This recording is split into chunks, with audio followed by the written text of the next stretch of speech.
me pareció que debería tener algo que ver con la labor que estaba haciendo yo aquí, de jurado de proyectos fines de carrera. Suponía, y acerté, que habría pocos alumnos, digamos, es muy tarde, es un miércoles por la tarde y no tiene mucho, pero con que hubiera 1 o 2 alumnos, por ejemplo, vosotras 3, pues convenía, digamos, no contar, creo, con las obras de la oficina desde un anonimato y contar lo buenas que son, sino contar hoy algo que tenga que ver con mi invitación, que ha sido de jurado de un proyecto fin de carrera, que ha sido de jurado o de la sustentación de vuestros proyectos, y que de alguna manera algunos de vosotros ya sois arquitectos, ya ha pasado el filtro, y entonces la cosa que voy a contar hoy no la he contado nunca, nunca así, y porque mañana sois ya arquitectos como nosotros. ¿Qué contar? Pues voy a contar 2 cosas. Una, la pregunta de algunos no os he visto en las sustentaciones, igual os toca mañana, pero la primera parte de la pregunta es: ¿qué va a ser de nosotros? ¿Vamos a tener trabajo? Algunas veces se me ha escapado en las correcciones este asunto, ¿no? ¿Cómo vamos a enfocar nuestra profesión? ¿Nos va a ir bien? ¿Va a ser un trabajo que cambie la vida de las personas? Yo creo que es una pregunta que intentaré contestar ahora un poquito. Y luego la segunda pregunta que me podría hacer alguien es: ¿y tú qué has hecho, profesor? ¿Qué has hecho tú, arquitecto? ¿Has hecho algo por eso, por cambiar la vida de las personas? ¿Has hecho alguna... ¿Nos puedes contar que claro, el contar las cosas o contar las cosas te obliga a pensarte cómo ha sido tu trayectoria, a pensarte que si... Bueno, yo lo veo con optimismo. He tenido mucha suerte, muchísima suerte en mi vida, y es verdad que, como dice un amigo, no acrítico, veo las cosas con distancia también, pero he tenido muchas oportunidades, mucha suerte en los encargos, en la gente que he conocido, de manera que contaré algunos proyectos pequeños, como creo que son 7 pequeños proyectos, y bastante, prometo no pasarme de lo que normalmente en una charla de universidad debe ser, para no aburrir muchísimo a la gente, y quizá contaros una pincelada de lo que ha sido otras cosas que no voy a contar hoy. Enseñaros alguna imagen para que vislumbréis un poco también las posibilidades que tenéis. ¿Qué va a pasar con vuestra profesión? Yo soy optimista porque sé que va a pasar, porque nunca va a haber tantas oportunidades como va a haber ahora en esta generación para los arquitectos. ACNUR habla de cientos de miles de desplazados. Un arquitecto debería ser... Claro, yo lo he dicho en una corrección, lo he dicho. En Madrid los arquitectos se quejan, los jóvenes arquitectos, ¿y qué vamos a hacer si ya nos han quitado las estructuras, nos lo han quitado los ingenieros, hay medioambientalistas, los políticos también se meten a diseñar puentes? ¿Qué vamos a hacer nosotros? Nosotros dejar de lloriquear, invadir sus competencias. Yo quiero para mí todas las competencias de los ingenieros, las quiero yo.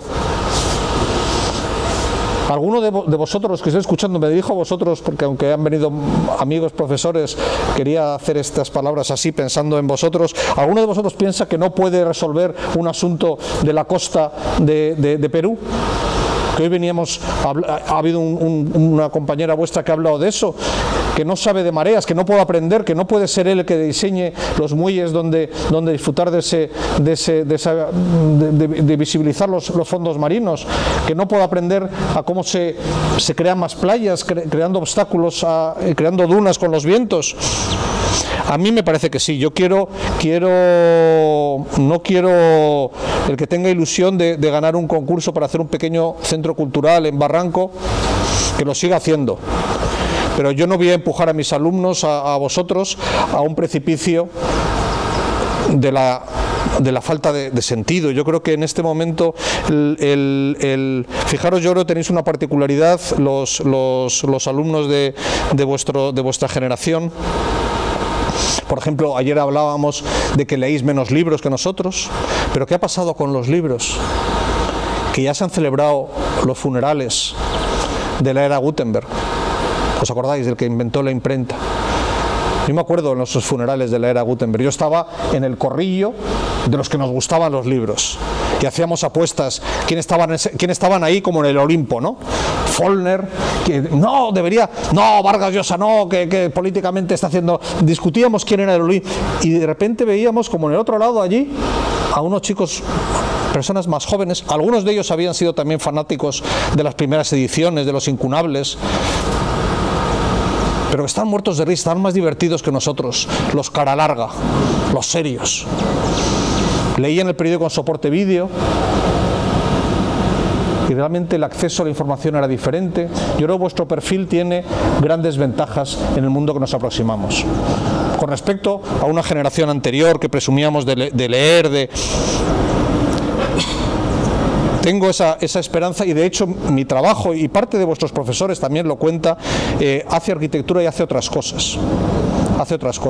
Y yo creo que la formación que se da en las universidades y hoy en las conversaciones que hemos tenido con vosotros tiene que ver con eso, tiene que ver con que hacemos otras cosas.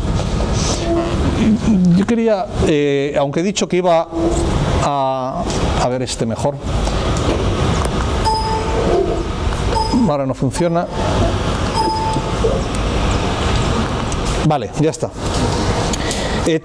Voy a pasar 7 o 8 imágenes muy rápidas de cosas que no voy a contar hoy, pero que hacemos también lo que he hecho yo en mi vida profesional, como este puente Giverny, un puente para el Retiro. El Retiro es el parque urbano más importante de Madrid, un puente de hielo, que empezaba a ser puente en el momento en que lo terminabas de construir.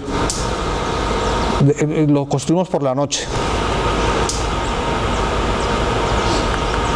Ese puente tuvo su hijito en este proyecto de la Torre del Agua de Zaragoza, la Exposición Universal de Zaragoza, donde pesábamos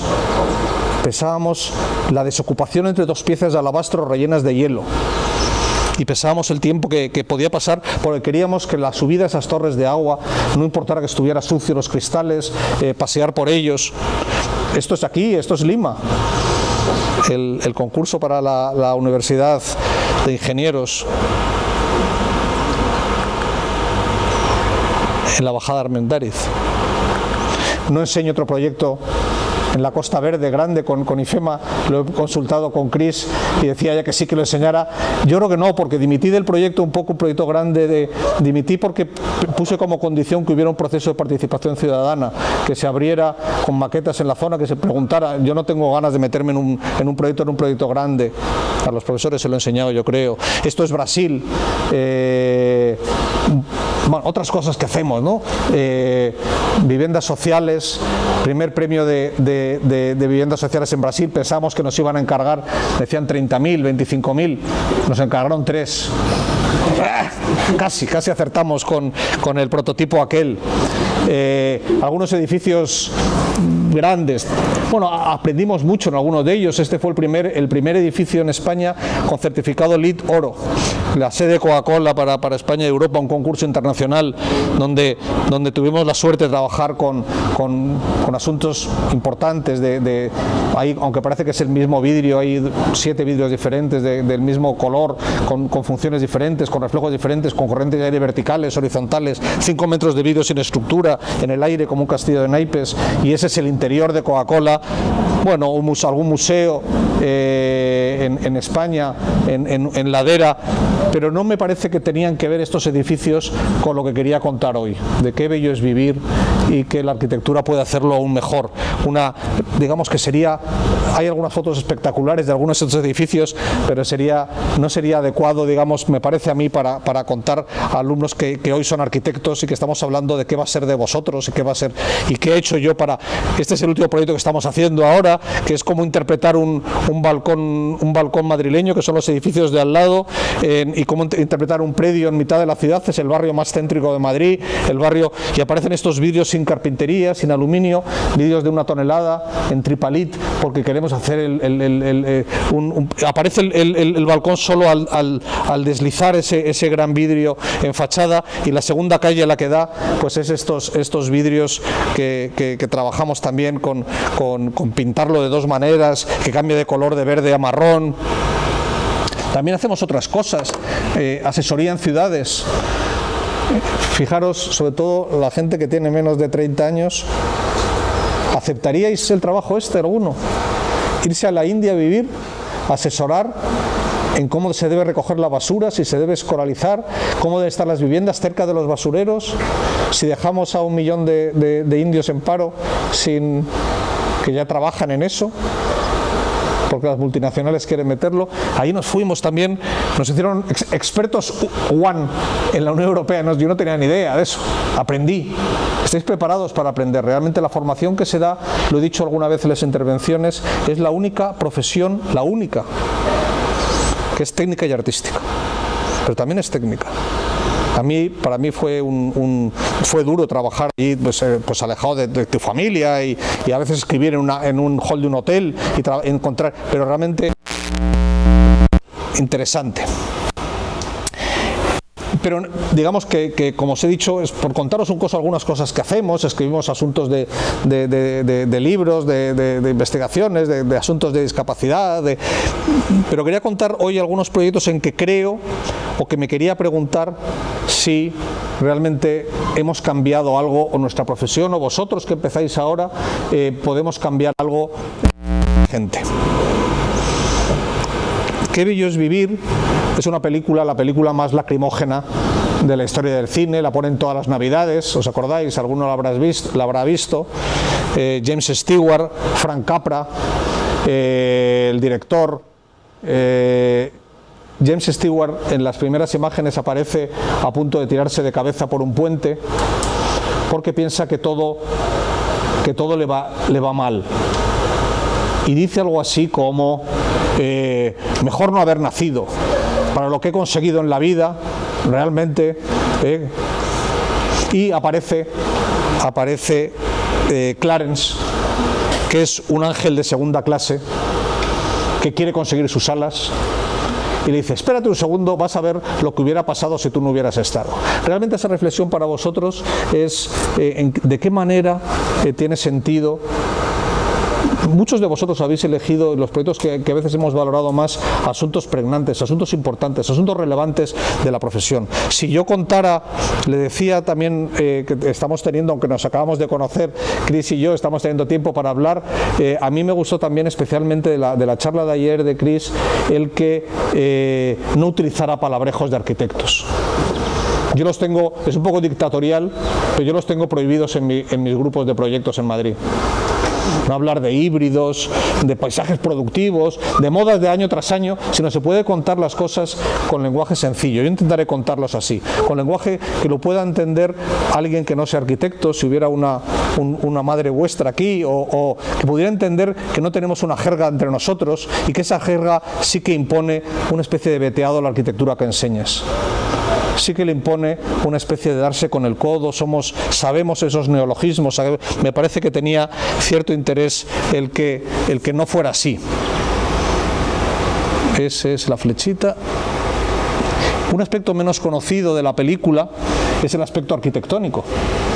George Bailey es promotor inmobiliario. Vaya, no funcionó como yo quería, a ver.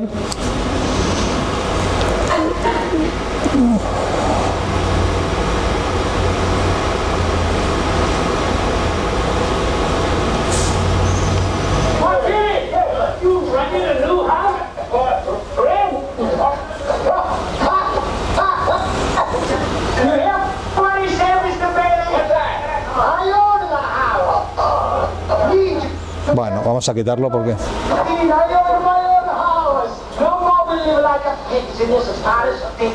Bueno, lo quitamos porque no se oye muy bien. Bueno, una pena que no se oiga, pero bueno, os lo imagináis, tampoco tiene mayor importancia.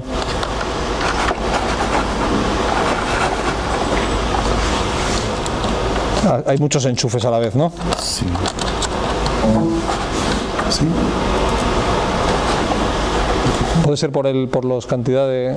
No, pero lo quitamos el vídeo, pasamos a la siguiente diapositiva, sí. Lo cuento yo, hay que estar preparado para...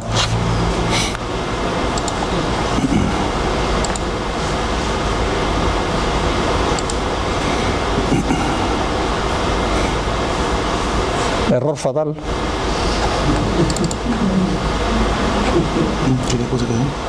Ya lo busco yo, gracias. Bueno.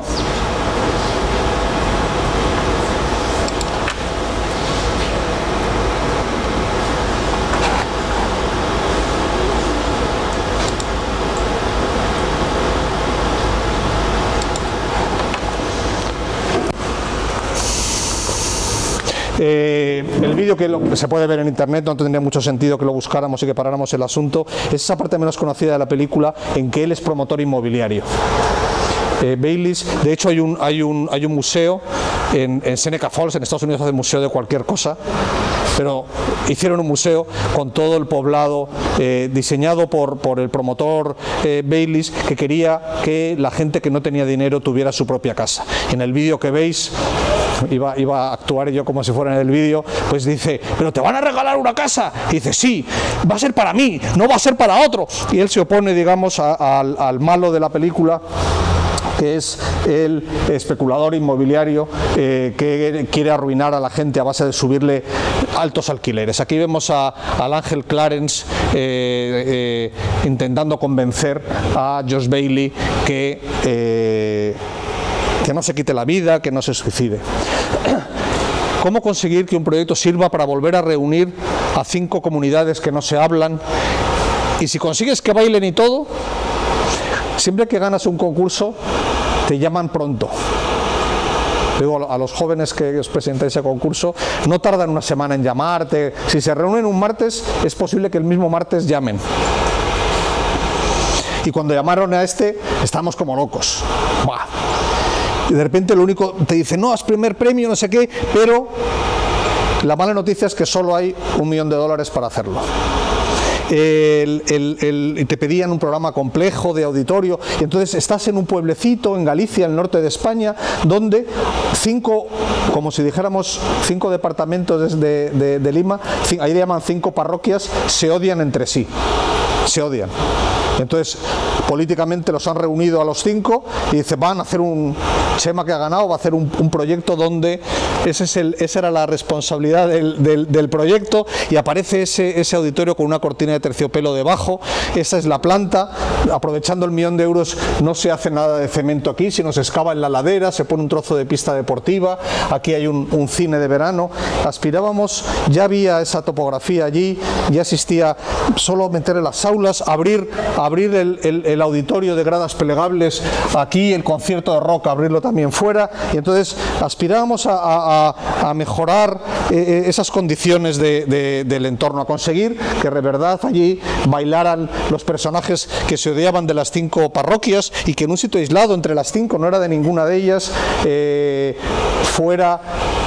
lo entendieran todas como suyo. Ese hormigón ahora, hoy día, estas fotos antiguas, está con verde, está con líquenes, es un galpón, no tiene diseño, no tiene nada más que echar el agua, pulir el tejado. Hoy hablábamos de qué pasa el hormigón cuando vuelve en tejado. No pasa nada, eligiendo bien los áridos y quitando los finos, el hormigón se vuelve impermeable. Ese es el balcón donde el grupo de rock puede tocar para adentro y para afuera. Los graderíos son móviles. Con el $1 millón. Nos gustaba también pensar en esas películas de Fellini donde hay algunas bombillas colgadas de postes baratos y cables vistos, y esas son las gradas retráctiles y la salida afuera. Un proyecto muy sencillo, que he vuelto con el coche. Yo creo que a veces te equivocas en los planteamientos constructivos. He vuelto con el coche y realmente el proyecto es en la pantalla del edificio que vale de cine de verano. Sigue funcionando con el paso de, bueno, quizá 15 años o 20 años, y entre los como veis, no hay demasiadas casas alrededor, lejanas las parroquias, y entre los vecinos lo sienten de verdad como suyo. Realmente está sobreocupado el centro. Decía, proyectar unos espacios en mitad de ninguna parte, alejado de todo núcleo urbano para visitantes, encima de un arroyo. Realmente este centro no hay ningún núcleo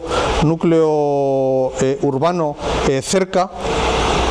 está a bastantes que tienen que ir con coche o andando lejos, pero es el sitio donde se sienten orgullosos la gente del pueblo, y querían hablar de ese parque natural que está cerca, que es el Parque Natural de Corduente. Querían hablar de ello, reunirse, tener un sitio donde reunirse. Se utiliza madera de alerce, madera de la zona, y se construye esto en mitad, encima del único riachuelo, el único arroyo, el único río que hay, encima, para que el río también indicara el recorrido de la exposición, y toda la estructura es en madera, la fachada también, y se intenta que no tenga en absoluto ninguna escala que recuerde a nada urbano, que cambie de color. Ahora, como es natural y que es bonito, es de color gris, y que esté, digamos, como un invitado más entre esos, le llamamos los abuelos a los árboles centenarios que le rodean, y que el río nos indique cuál es el sentido de recorrer el edificio. Ese es el pequeño umbráculo de madera, sin programa, sin...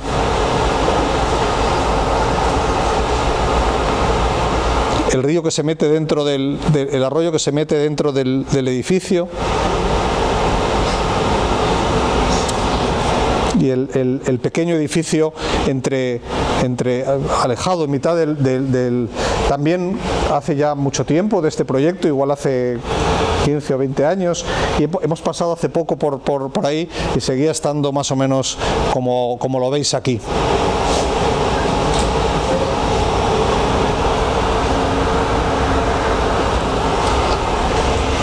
Cómo ganar Europan sujetando una montaña, encima de una mina, organizando un barrio y creando, sujetando una montaña, organizando un barrio, creando pequeñas plazas fuera de la ley.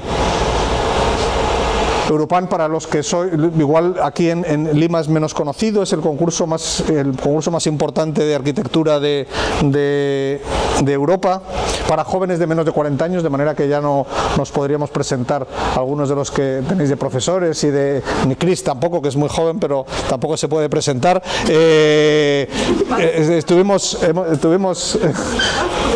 Tuvimos suerte en 3 ocasiones de obtener premio en Europan. Este caso fue en Bilbao. Lo que encontramos aquí fue un barrio, una mina de hierro aquí, una montaña, y el barrio, os sonará lo de Abertzale, quiere decir un poco etarra, de más banderas piratas, con fotografías de presos, el barrio más conflictivo de esta zona, dando la ría, y de aquí a aquí en nuestro proyecto como 20 metros de desnivel, una montaña realmente como los cerros que estábamos hablando, que deberían no tener escalones o algo así, y ese fue el proyecto, ese fue los dibujos con los que ganamos. Da cierta nostalgia para los alumnos pensar cómo puedes presentar un dibujo en blanco y negro, ¿verdad? Con la capacidad de renders que hay ahora, y en blanco solo, de manera que queríamos hablar de piezas que ordenaran contra la confusión, vacío desocupado, unirlos suprimiendo barreras arquitectónicas. Ese fue todavía siguen en el proyecto final que nos encargaron, que en vez de ser de 200 y pico viviendas solo fueron 70, pero todavía siguen esos principios de enmarcar el paisaje, de plazas privadas. De lo que quería hablar hoy, de que he empezado es el segundo proyecto, es de esos espacios públicos, semipúblicos, que dan lugar a las conversaciones, que yo creo que sí son un asunto de arquitectura, un asunto nuestro. Este fue el proyecto que finalmente nos encargan por el premio. 5 torres que son solo torres por su proporción, son muy sencillas. Yo ayer realmente me gustó mucho el proyecto de Chris, ese proyecto final en Sao Paulo. Estos son sencillas, miran al sur, que en España es como mirar al norte aquí, y tiene sentido hablar de ella por estas pequeñas. Esto está acceso para todos los garajes de la zona, y esas pequeñas plazas de acceso de cada una de las torres, ese sitio de esas conversaciones, de esos encuentros, y son ilegales porque se asientan sobre un garaje público, y hubo que convencer al gobierno vasco que impugnara o que recurriera. Nos ha pasado más veces en nuestra trayectoria de tener que recurrir a abogados para cambiar cosas que nos parece que no están bien, ¿no? O sea, que no pueda haber una plaza donde se encuentran las familias encima de un asunto público. Bueno, este es, digamos, los cortes de ese gran pendiente en ese cerro, y un solo material. Eso sí ha sido común, no mezclar más asuntos que uno conozca. Un solo material para todo el proyecto, hormigón con árido más oscuro en los basamentos de garaje para las 200 y pico viviendas del barrio, y a partir de ahí hormigón celulosa en paneles ¿Por qué estás hablando, Chema, de asuntos de construcción cuando decías que ibas a hablar de asuntos sociales? Me parece que quizás ha traducido hoy en algunas correcciones que los asuntos constructivos pueden ser de orden moral también. No hay ningún material bonito ni feo. Es mentira, que nos diga eso es mentira. Depende de cómo lo coloques, depende del momento, del sitio, eso decía Alto, de convertir un ladrillo en ladrillo de oro.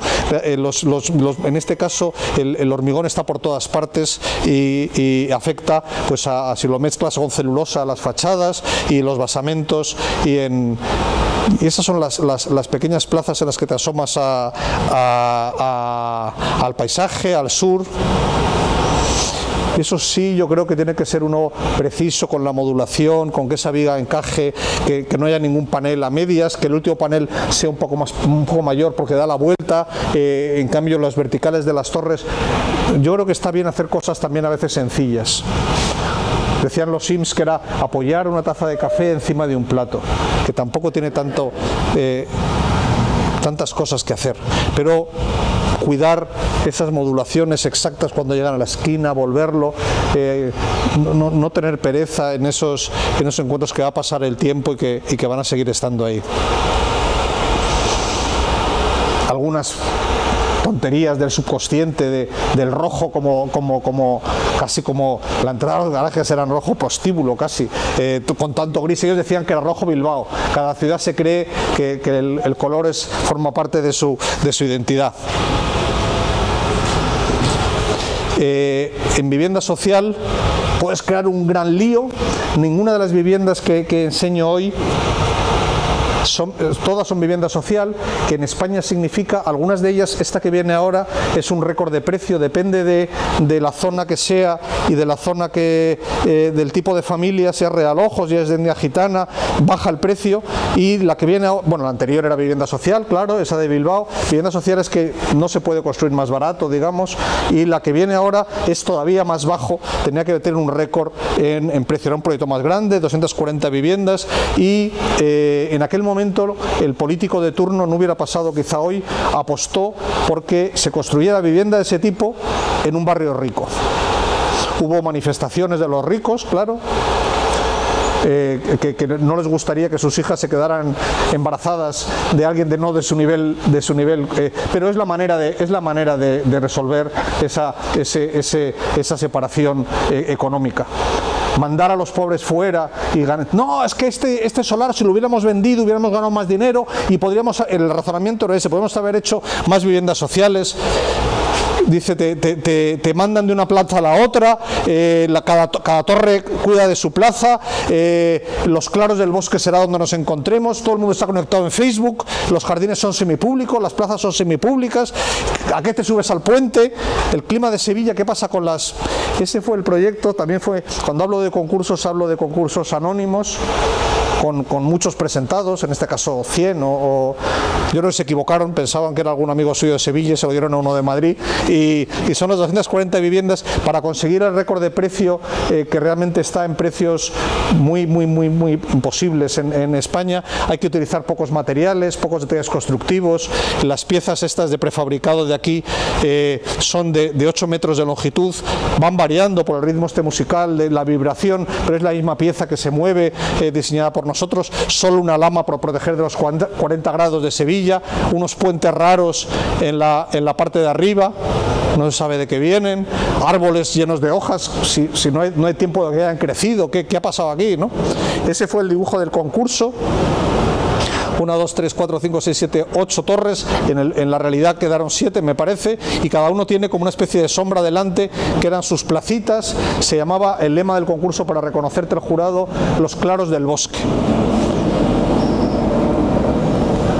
Ese era un dibujo del concurso también, un dibujo para los que sois más jóvenes, mentiroso. Parece que, como veis, parece que son como vidrios. Sería una burrada hacer eso en Sevilla con 40 grados a la sombra en agosto, pero queda bien en el dibujo ese del renderizado y los claros del bosque pensábamos que podían existir. Y también dibujábamos que pensábamos que cada plaza de cada torre, bueno, ahí empezamos, y tiene relación con el proyecto anterior, ¿no? Empezamos a decir, no van a querer nadie en esto, pero la realidad es que si cada torre podía tener una plaza diferente, una para los niños, otra para los viejos, otra para el escape, otra para la fiesta, para las sevillanas, otra para una cancha de baloncesto, y cada torre que cuide su propia plaza y le preste la torre al de al lado. Y invite porque claro, tú igual eres viejo y necesitas aquella plaza de allí, pero esa no es tu plaza. Y todo el terreno se cuide un poco entre todos y un poco... Bueno, nos dijeron que era imposible, que aquello no iba a funcionar nunca, que qué estábamos haciendo, que además era gente de familia humilde y que no lo hiciéramos. Esta era en los gráficos que empezamos a repartir también entre los vecinos. Son las plazas, la plaza de juegos de mayores, gimnasia, plaza de básquet, plaza de los juegos de transporte de arena, plaza de los skaters, plaza de los juegos de agua, plaza de la feria, del vóley, los claros del bosque. La planta está bien, pero era más o menos fácil, ya la sabíamos, la teníamos un poco dominada, todas las unidades, los servicios de agua, las cosas húmedas en el interior, todos los estares de esquina para tener 2 orientaciones, era sencilla esa esvástica. Esos eran los juegos que ayer hablaba con un alumno que quería diseñar juegos de niños, los juegos que diseñábamos. Yo creo que me equivoqué, eran los juegos que me hubieran gustado a mí de mayor, que me hubieran hecho de pequeño, pero ahora soy viejo y me acuerdo lejanamente de aquello. De manera que yo quería ver transporte, se conoce que mis recuerdos de infancia era transportar arena de un sitio para otro, bombear agua, tirarme desde arriba, subirme, y luego me decían que a los niños les gustaba lo de siempre, que era los toboganes y los columpios, que no hiciera cosas, pero había máquinas que sacabas agua, que bueno, este es el acabado final.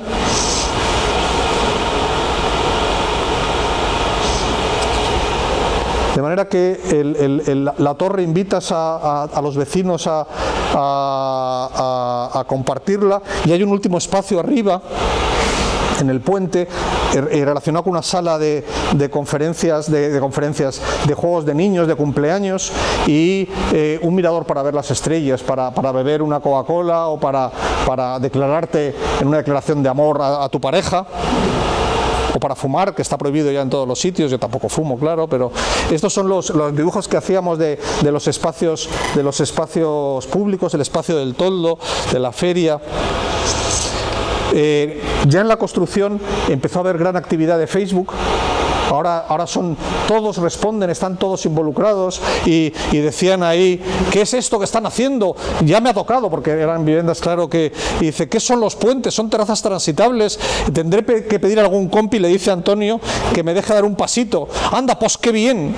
Bueno, por ahí dicen, tomarnos una copa en la parte, mola, se colaban en la obra cuando estaban haciéndolo, qué chulo está quedando todo, podemos montar un pub por la noche, y así nos ahorramos los cubatas de Coca-Cola. Bueno, estos son los cromos que tienes que repartir. Tienes que aceptar la idea que tu plaza no es la que tú usas, sino la que le puedes prestar al vecino. Otra vez en unos asuntos límite de la legalidad, ¿no?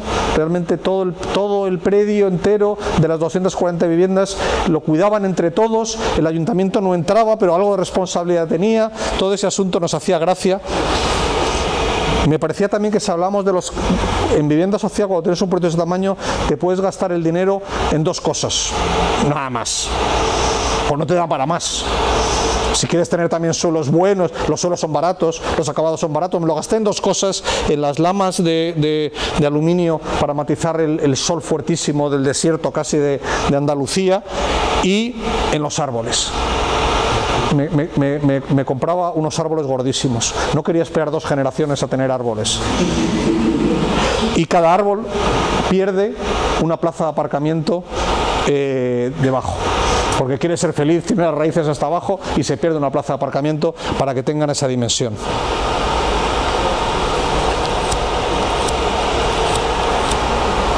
Los fingers se miran, se apuntan entre sí, hablando de relaciones invisibles, se usan,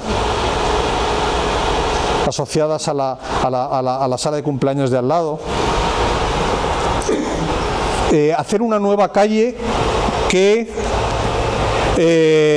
tienes que hacer tiendas y áticos ilegales, de nuevo ilegales o cosas así. Otro concurso anónimo, en este caso tiene menos mérito el haberlo ganado porque era tan difícil la geometría de los solares que no se presentó mucha gente. En otros sí ganamos a muchos, aquí ganamos como a 10 solo, porque era tan raro que había trabajo en Bilbao en aquella época y yo creo que los arquitectos de uy, esto es muy difícil, no nos presentamos, porque conseguir meter viviendas sociales en una figura tan... Y además porque era el barrio donde se vendía más heroína del norte de España. Y la prostitución eran mujeres de más edad. Era un barrio donde ninguna persona de Bilbao se atrevía a pasar, ¿no? Era un barrio, Bilbao la Vieja, era un barrio duro y sin embargo estaba en el centro. Era este barrio que veis aquí. Es una fotografía de cuando empezamos la obra, del día que empezamos la obra, una foto aérea de ahí, y esta calle de aquí y esta calle de aquí realmente pues era, pues eso, pues no era bonito de ver y nadie iba ahí, nadie cruzaba ese puente, pero el puente era el puente del Camino de Santiago, el puente de San Antón. Esto es lo que nos encontramos, casas quemadas, mujeres en las esquinas, pero con este ambiente de calles, y el concurso era un concurso de segunda, digamos, porque se proponía hacer un pequeño edificio ahí, en ese sitio, en ese solar. Lo que nosotros propusimos es hacer una calle nueva, prolongando el puente, y hacer 2 edificios a los 2 del lado de la calle. Eso es, si os toca alguna vez eso, es lo mejor, ¿no? Que toque uno a la derecha, otro a la izquierda. ¿Cómo las haces? ¿Iguales los dos? ¿Qué relación tienen de mimetismo, de mirarse?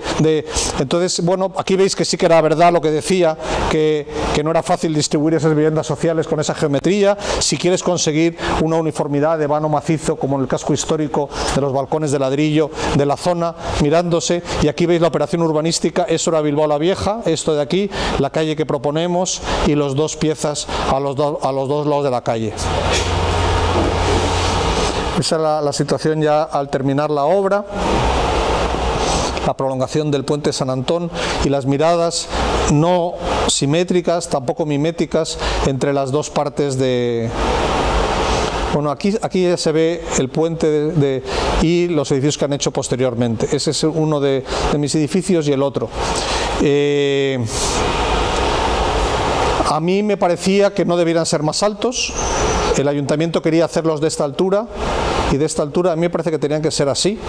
Y entonces, claro, me quedaba fuera del concurso si proponía bajar la edificabilidad que me pedían. Entonces propuse hacer como unos áticos encima, como si hubieran sido ilegales, como si los hubieran hecho los vecinos por su cuenta fuera de la legalidad, como si estuvieran a punto de detenerles la policía por hacer esos áticos. Son del color del cielo de Bilbao, de panza de burra, del cielo gris que se diluye muchos días y luego el color del concreto, del hormigón, es difícil conseguirlo rojo. Si lo utilizas hormigón blanco te queda rosa, un rosa bastante horrible, bastante asqueroso, pálido, tal. Y si utilizas concreto gris, cemento gris, es muy oscuro, muy mate. Realmente para hacer vivienda social teníamos muy poco presupuesto para eso. Arriba los edificios grises bajaron un poco el presupuesto, pero estos son la manera de conseguir hacer esto en precio, digamos, hablando no para los profesores sino para los alumnos, es que todas estas piezas sean piezas repetidas, sean piezas iguales, todas son iguales. Lo único que varía es que la goma del encofrado en este caso es horizontal y en este caso vertical. Horizontal, y aquí cambia, o sea, que hay un cambio de textura. Esos son las máscaras de los edificios, los áticos ilegales. Nos parecía importantísimo, si queríamos de verdad acabar en España se llaman camellos, aquí también se le llama a los que venden droga, bueno, pues ahí se les llama camellos, si queremos acabar con eso y con la prostitución, nos parecía importante que los locales comerciales tuvieran un cierto orden, de manera que empezamos a diseñar también qué les dejábamos de libertad a los fijaros que parece grandísimo esos áticos y no era así. Esa es la visión parece que aquellos son medianeras, casi, pues eso es parte de la edificabilidad que decidimos que no tenía que estar aquí. Y los locales comerciales, lo que nos parecía es que deberíamos dejar, algunos no pueden ser comerciales porque, como es natural, son las entradas de los garajes. Fijaros la pendiente que tiene la calle esta de aquí, entonces entras a ese garaje, entras a distintas cotas a los garajes, pero ordenar esas... Luego nos encantó el edificio de al lado, un edificio cercano, el color rojo ese. De manera que trabajar con el hormigón hasta saturación, con árido rojo de Alicante, se podía, yo creo que sí llegamos a conseguir ese color que tiene que ver con los tejados de al lado. Es difícil de conseguir, yo creo. Yo me quedé contento. Yo pensé que si ahí no acertábamos, realmente perdería un poco el sueño. Dicen que te vayas lejos, tú decides mirar al interior y sigues yendo andando a cortarte el pelo. Realmente lo decía hoy, que los políticos, cuando en estos años trabajando para padres que tienen hijos con discapacidad, siempre hay algún político de derechas o de izquierdas que sale muy, como no es suyo el dinero, te regalo un predio, pero siempre regalan predios a 5 kilómetros o así, ¿no? Porque son feos los chavales y porque no les gusta que estén juntos a la salida de su colegio, ¿no? Y si están a 4 kilómetros no les importa regalarles algo.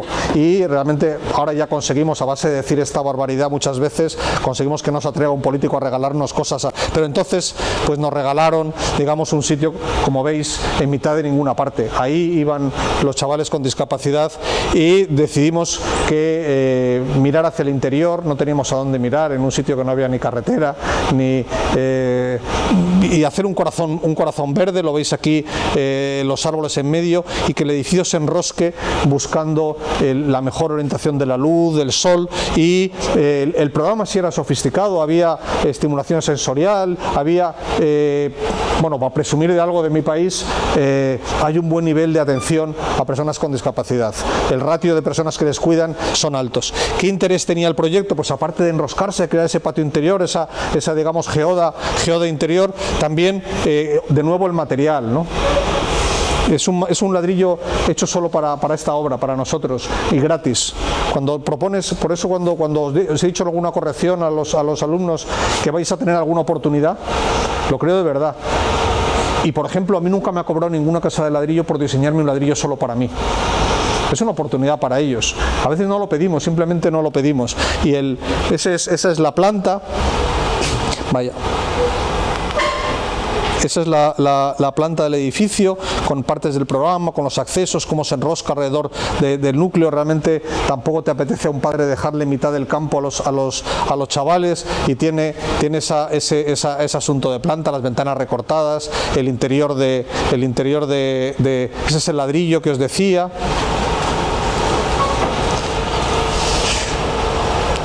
Parece mentira que vayas a enseñar a cocinar, a hacerme la cama, a cuidar las plantas a estas alturas.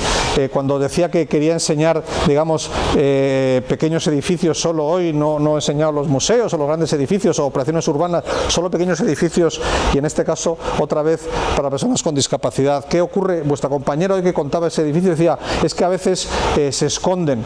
Bueno, a veces, por ejemplo, están tan arropados por la familia que no quieren que les vea, que no saben atenderse a sí mismos, no saben vestirse, no saben cocinar, no saben lavarse, están gruesos, porque la familia se ha avergonzado de eso y no lo saca. Realmente este es un centro.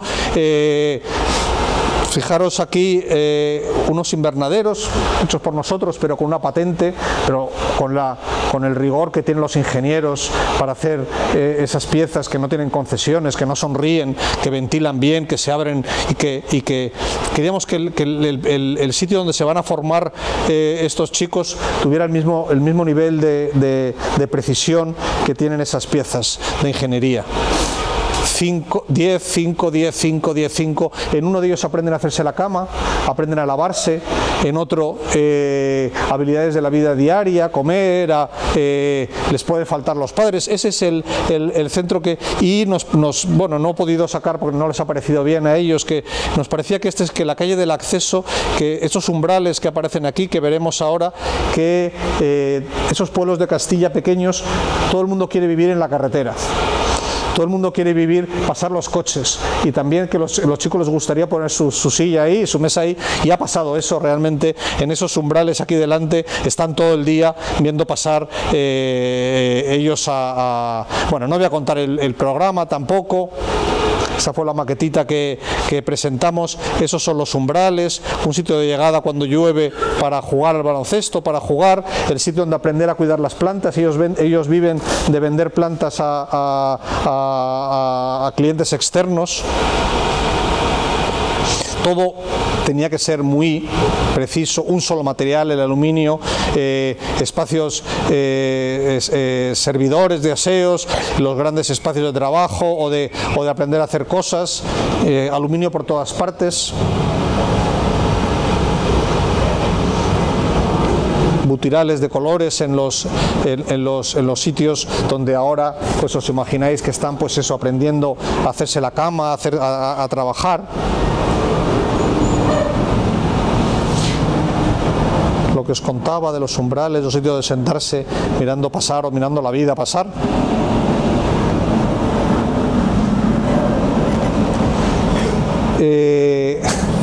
Yo creo que es el último proyectito.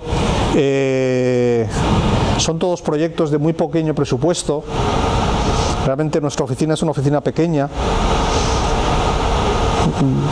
6 arquitectos jóvenes y ahora mi socia y yo, algo así, no somos más, trabajamos algunas horas, pero no mucho. Decía, ¿cómo conseguir no pagar IVA? IVA, no sé cómo se llama aquí en Lima, es un impuesto de valor añadido, que te cobran por cada cosa que haces ese impuesto, ¿no?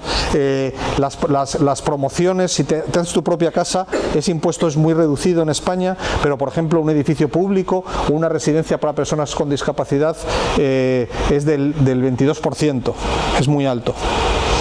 Este es el edificio.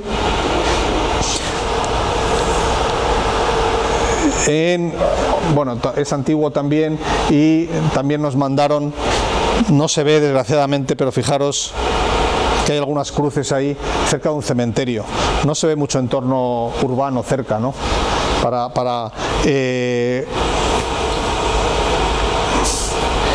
Estuve a punto de dimitir del proyecto, irme, porque no había nada, era una parcela cuadrada completamente, no teníamos nada cerca, no teníamos referencias, era plana, era horizontal. Eso es fatal cuando os toque a los jóvenes una parcela de esas características, dimitir también, porque no sabes cómo empezar. Si tiene una inclinación, empiezas por algo en particular. Pero aquí empezamos por el asunto este que encontramos cerca. El primer día no lo vi, y luego empecé a ver que había vallas en el entorno, clavadas como losas, clavadas a modo de valla, y pregunté y me dijeron que todo el terreno tenía esas vallas y que no podía cultivarse, y que era gratis porque quitarlo del terreno y ponerlo así valía para separar las distintas parcelas. Esas eran las parcelas de al lado, que eran hermosas, eran pregnantes, daban ganas de empezar, y realmente pues la piedra que utilizamos en el edificio fue aportada por la gente del pueblo de Carvajales de Alba, porque estaba allí en esas parcelas, era gratis, digamos. Así empezó el proyecto. Ya habíamos hecho bastantes edificios para personas con discapacidad, y el programa sí lo dominábamos, las partes de habitaciones. No tiene interés en esta charla, pero cómo hemos evolucionado de habitaciones individuales hacia ganar tu privacidad, no compartir. En los años 80, muy cerca de aquí, obligaban a dormir de 3 en 3 para evitar la homosexualidad entre ellos, y compartir baños un montón de gente. Realmente cómo hemos avanzado hacia eso. perdonad que no hable de arquitectura, pero sí dominábamos las partes de espacios comunes, cómo se iban a relacionar, qué va a pasar con las formaciones, qué va a pasar con los cursos, hasta dónde llega la parte pública que puede entrar un padre, cómo es el acceso entonces esas partes más curvas mirando lo dominábamos, y nos parecía que los edificios dieran hacia el interior en un sitio que no había entorno, estaba bien, que miraran a los patios, y la única cosa que más chocante para los padres fue que decidimos poner los dormitorios en el perímetro, mirando a un muro, mirando hacia el muro de piedra de la parcela. Realmente eso al principio pues les costaba, cómo podía ser. Nosotros lo planteamos que la habitación, que era suficientemente grande, como de aquí a la pantalla o lo que sea, tuviera un jardín privado contiguo para afuera, donde nadie tuviéramos acceso a decorar ese pequeño jardín, donde tú vas a pasar, hay un chaval, claro, pues van teniendo años, algunos tienen 50, 55 años, que tú decidas cuál es la decoración de tu jardín, no tengas que contárselo a nadie, no tengas que vas a ver desde tu ventana en tu espacio privado, y el de al lado ve otro parecido. Un solo material, ladrillo armado en estructura, en techos, en paredes, sin pilares, incluso en los voladizos de aquí, sin matajunta. Nos parecía que estaría bien que solo tuviera un detalle constructivo el proyecto, probablemente ¿no? Que es el difícil, cómo conseguir cortar nos parecía también bien que hablar de las montañas que empiezan cerca en el proyecto, que se pudieran recorrer, que no hubiera chimeneas, que no hubiera otra estructura, que solo fuera ladrillo, que trabajáramos en ese sentido. Si hablamos hoy de moral o de ética, que no me parece un mal en la universidad, yo sé hablar de otras cosas, de arquitectura también, pero no me parece mal mensaje para inaugurar la profesión el pensar que la ética también incluso afecta a la construcción, ¿no? Que puede haber un enfoque moral o así de los problemas constructivos. Esta luz de aquí se salva solo armando ese muro de ladrillo.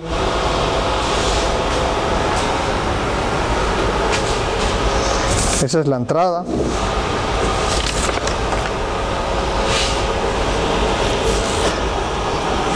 Pues yo pido disculpas a los profesores que han estado escuchando, porque era una charla más dirigida hacia los alumnos de fin de carrera, ¿no? Realmente me parece que hay un librito bonito que yo recomiendo que se llama La responsabilité de l'artiste, la responsabilidad del artista, yo no sé si es traducido al castellano, de Jean Clair, un libro muy pequeño, ¿no? Donde dice, hablando de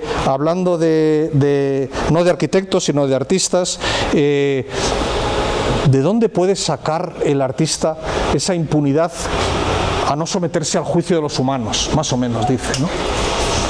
¿Este tío qué es, el artista? Un irresponsable que no da cuentas de nada a nadie. A mí me parece que ese asunto de la vocación de servicio en la arquitectura y en este día que inauguráis vuestra profesión tiene su importante, la obligación de dar cuentas a la sociedad y de ser útiles.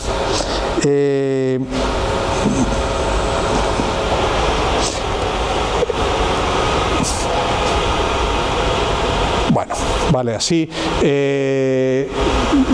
yo creo que es el momento de los alumnos. Si me tiro del puente, después de si ha cambiado algo la vida de las personas, si esas placitas de Bilbao valían para encontrarse o no, si los balcones donde podías fumar o declararte a tu enamorada o enamorado pueden haber cambiado algo, si cambiar las plazas puede cambiar, si esos pequeños jardines privados y públicos del último proyecto, si ha podido, y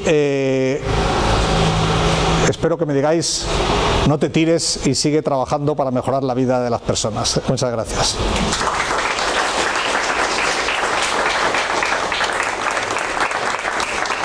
He cumplido más o menos exactamente 55 minutos. Muchas gracias. Nada, gracias a todos por haber venido y a los más profesores más famosos y todo eso más todavía. Muchas gracias y a los otros. Muy bien. Bueno, mañana continuamos la presentación a partir de las 10. ¿Te he ido con los micrófonos? Sí, vamos a quitarnos todas las cosas. Está rodeado de micrófonos. María, creo que Sí, claro que sí. Ayer la arquitecta mencionaba que todo arquitecto es positivo. Y también lo que he visto es que todo arquitecto, también desea mucho desarrollar la sociedad. Yo también tengo ese positivismo, pero lo que me preocupa es la exageración de eso. No sé cómo explicarlo. Me preocupa la exageración de eso. La exageración. Y que el positivismo se hace artificial. O sea, mi pregunta es cómo se puede hacer así sin nublarse la vista a la autocrítica. En el mundo neoliberal de la positividad superficial es una herramienta, esta es una herramienta para reformar el sistema y perpetuarlo. ¿Cuál sería su autocrítica a su propia labor? Me gustaría saber. Bueno, no he enseñado los proyectos más grandes. Hubiera quedado mejor contigo seguramente, con museos o con edificios con premios y edificios fuera de España. De estos no tengo tantísima... Estoy contento, los he vuelto a ver, he estado con ellos. Yo el mensaje positivo que te mando o algo así, o que te insisto en que es bueno, en que para eso estás formándote. Como yo es la primera vez que me invitan aquí, como dije el primer día, y me hubiera gustado que me invitaran antes, pero nadie me invitaba. La mejor universidad. El mensaje positivo, digamos, es que los arquitectos tenemos una formación alta. Tenemos una formación que somos capaces. ¿Quién debiera decidir si un edificio ilegal se debe demoler o no? ¿O hay soluciones intermedias? ¿Un político? ¿Por qué? Si no sabe nada. Un arquitecto. ¿Quién debería decidir sobre barrios de Lima? ¿Un político? ¿Un ingeniero? ¿Un sociólogo? ¿Un arquitecto? ¿Quién debiera diseñar escenografías? ¿Quién debiera decir cómo son los nuevos alojamientos de ACNUR para refugiados? Un arquitecto. ¿Quién debiera hablar de basuras en la India? Un arquitecto. ¿Por qué no? ¿Tenemos esa formación o podemos tenerla?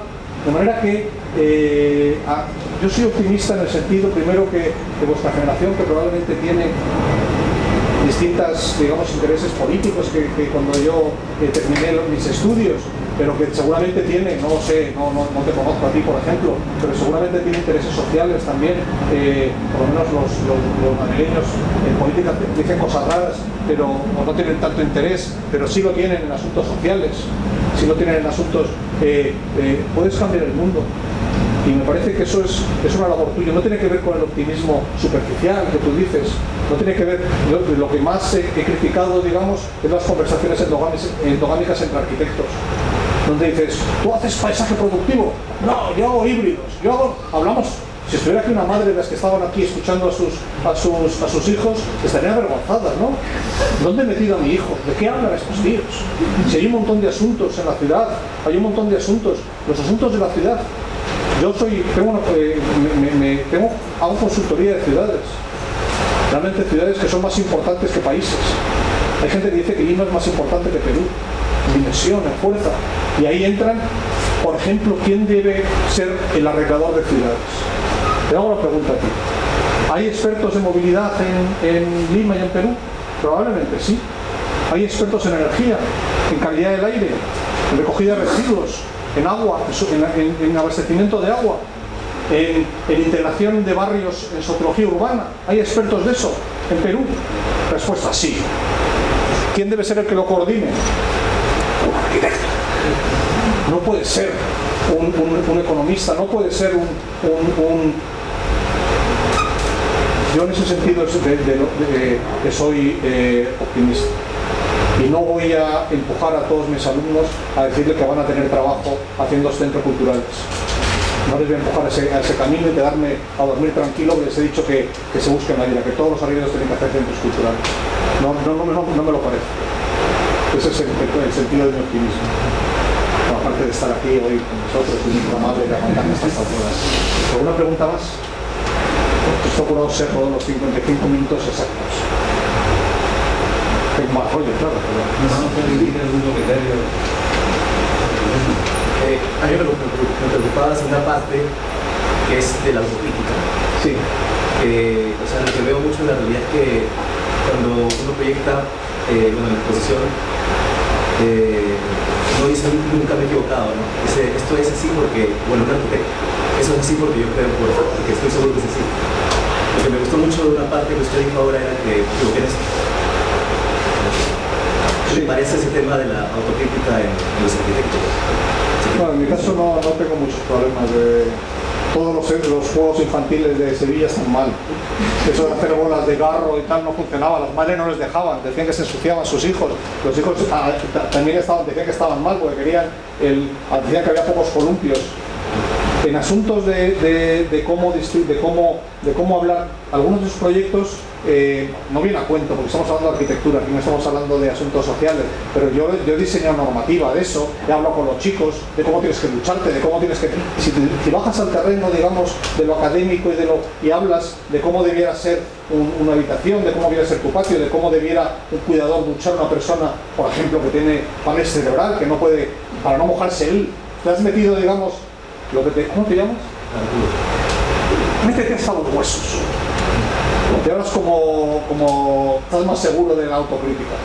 Si te has tenido que probar a duchar a personas que no se sujetan y tal, y no sé qué, estás más seguro de eso.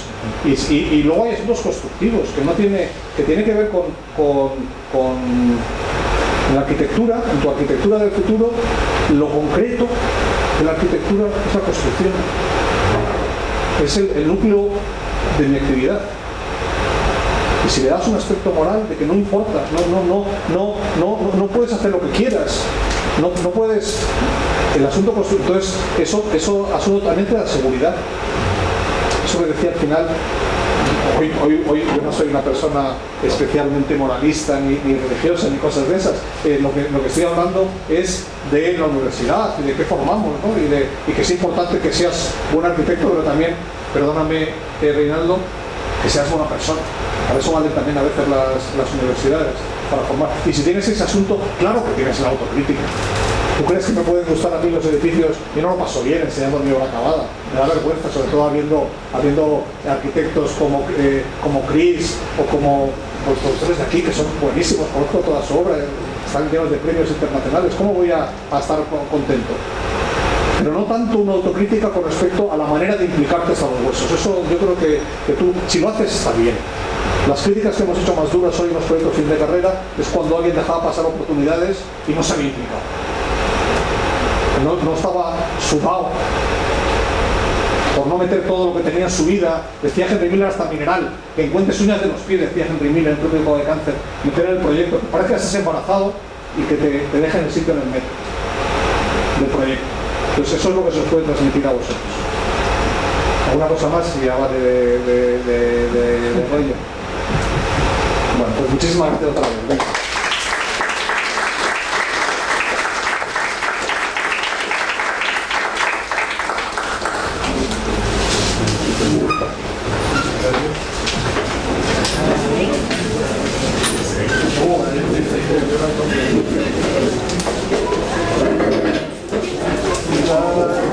Te dejo mi correo electrónico, me escribes.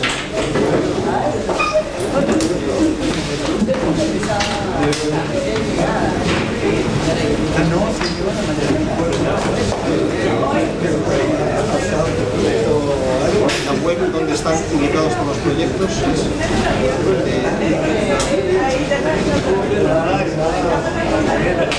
Si me escribes, te mando un PDF de alguno de los vídeos y de todo eso, ¿vale?